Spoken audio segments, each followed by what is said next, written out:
Il 16 luglio scorso sono stati pubblicati i risultati del primo grande processo di valutazione della ricerca universitaria italiana.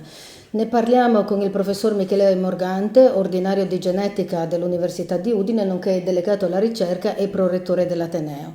Un risultato decisamente lusinghiero per il nostro Ateneo. Sì, direi di sì, in tutti i sensi, sia quando lo confrontiamo col nostro risultato dell'esercizio precedente che era stato compiuto nel 2004, che era molto preliminare, sia anche quando ci confrontiamo con gli altri atenei italiani. È stato un esercizio di dimensioni senza precedenti anche a livello internazionale, in cui ogni docente ha dovuto scegliere i 3 migliori prodotti della propria ricerca nel settennio 2004-2010 ed inviarli all'Anvor perché venissero valutati. Questo ha fatto sì che si valutasse non solo la presenza delle punte d'eccellenza, ma anche il livello medio di ciascuna istituzione. In questo noi abbiamo sicuramente brillato per il fatto che abbiamo una bassa percentuale di docenti improduttivi. Abbiamo posto molta cura nella selezione dei prodotti e questo ha fatto sì che alla fine la performance globale sia stata molto positiva. Ecco, in questo tipo di valutazione siamo in estate ed è il momento delle immatricolazioni, è il momento in cui anche le famiglie sono particolarmente attente nella scelta delle università. Sui giornali, sui quotidiani, sui settimanali proliferano le classifiche delle varie università. Questa classifica però ha un'importanza particolare perché non si limita a criteri quantitativi come capita insomma per altri tipi di classifica che magari vengono enfatizzate moltissimo sulla stampa, ma questa è una classifica che entra nel merito di quello che si fa all'interno dell'università ed è importante perché la qualità di quello che si insegna nell'università è direttamente proporzionale alla qualità della ricerca che si fa all'interno dell'università. Quindi è un elemento che va assolutamente valorizzato anche nei confronti dei ragazzi, nei confronti delle loro famiglie. Ci racconti ancora qualcosa su che cosa è stato valutato, su come ha funzionato questo percorso così impegnativo? Sì, ovviamente è un esercizio di valutazione che misura uno degli aspetti, cioè la qualità della ricerca, ma siccome è quello che contraddistingue l'istruzione universitaria, che lo differenzia dall'istruzione superiore, è il fatto che deve discendere dalla ricerca, ovviamente migliore la ricerca, migliore dovrebbe essere anche la didattica. Ed è sicuramente, rispetto alle classifiche estive dei giornali, una valutazione che è stata redatta da un'agenzia formata da esperti che ha il compito di valutare il sistema ricerca italiano. Certo. È stato un esercizio che ha coinvolto 14 panel composti in totale da centinaia di esperti, sia italiani che stranieri. Quando parliamo di panel parliamo di gruppi omogenei. Gruppi sì, per aree disciplinari, 14 tante quante sono le aree disciplinari che sono definite dal Ministero dell'Università e Ricerca. Questi hanno analizzato quasi 200.000 prodotti della ricerca, facendo ampio uso anche di valutatori esterni che erano esperti nei rispettivi settori. Quindi una valutazione che si allinea a quelli che sono gli standard dei paesi più avanzati in questo settore. Il modello che è stato preso a riferimento era quello inglese e l'Inghilterra da molto tempo sottopone tutte le proprie istituzioni universitarie a valutazioni periodiche della produttività della loro ricerca e che da un certo punto di vista ci pone anche più avanti di altri paesi perché è stata la prima volta in cui si è fatto ampio uso di indici della qualità dei prodotti della ricerca che sono indici numerici che derivano da quanto gli altri scienziati percepiscono sia importante un certo lavoro. Quindi direi un esercizio senz'altro molto importante, le cui implicazioni poi andranno ben valutate nel corso del tempo perché è stata prodotta una mole enorme di dati, adesso bisogna vedere bene come interpretarli e soprattutto come utilizzarli. Certo.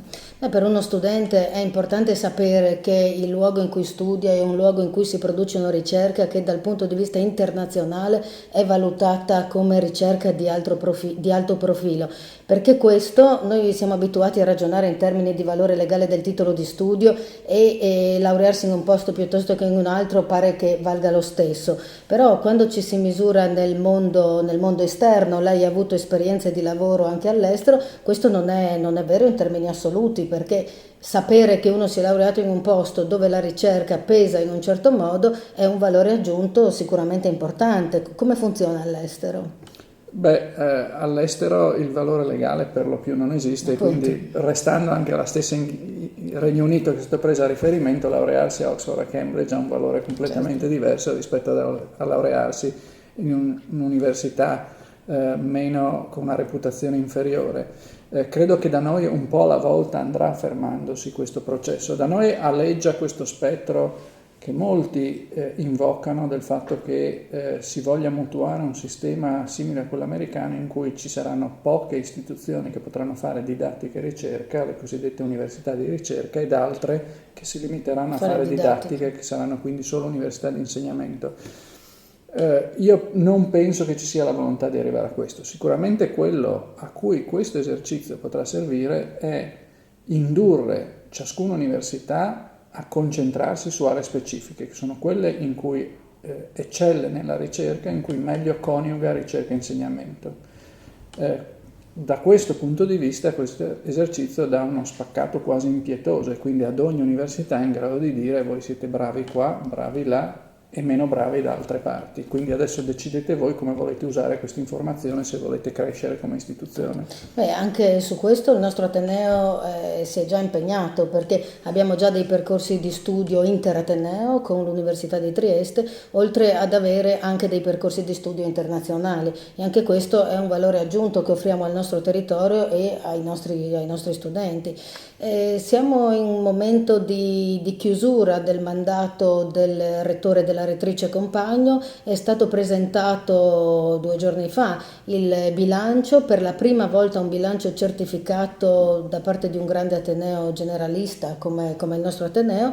Anche da questo punto di vista i risultati sono decisamente incoraggianti, perché la gestione Compagno lascia un'eredità preziosa al prossimo rettore. Sicuramente, devo dire, i risultati sono ottimi da un punto di vista economico-finanziario, tant'è vero che il rettore ha potuto anche proporre al Consiglio di amministrazione, che ha accettato la proposta, di destinare parte degli utili che sono stati conseguiti in questo esercizio a un ulteriore potenziamento della ricerca. Questo credo che sia un segnale importante e credo che sia stata anche una congiuntura favorevole, perché a distanza di pochi giorni l'Ateneo si è visto fotografato da un lato dal punto di vista di quelli che sono i prodotti della sua attività di ricerca da un'agenzia terza, che è l'Agenzia Nazionale per la Valutazione dell'Università e Ricerca, dall'altro si è vista il bilancio approvato e certificato da un ente esterno che ha potuto certificare la trasparenza di quelle che sono le procedure contabili dell'Ateneo e quelle che sono le poste messe a bilancio.